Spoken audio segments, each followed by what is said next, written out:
Chicken curry recipe ala Maring Kulot. So ayan, naprito ko na pala yung patatas, carrots at bell pepper dyan, kaya ganyan yung mantika niya. So ayan, ginasak na natin yung bawang, sibuyas at luya. Halo-haluin lang natin hanggang sa mag-aromatic. Tapos lagyan natin ng ating manok. Halo-haluin lang natin yan hanggang sa mahilo.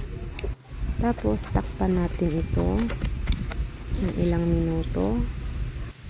Pagkatapos natin takpan, lagyan natin ang ating patis at black pepper, pampalasa.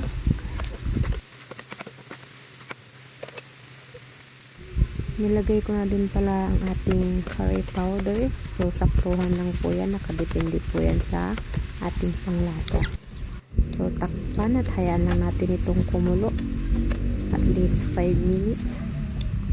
After 5 minutes, nilagay ko ng ating gata. So nilagay ko na lahat yung gata kasi gusto ko malasa yung gata, tapos malasa din yung curry powder. Then naglagay din ako ng magic sarap. So ayan, pakukuluan ulit. And then naglagay pa ako ng curry powder kasi nakukulangan ako sa lasa ng curry powder. So nakadepende po yan sa panlasa ninyo.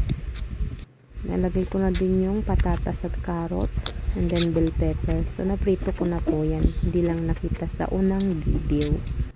Check mo kung okay na ba yung lambot patatas at carrots.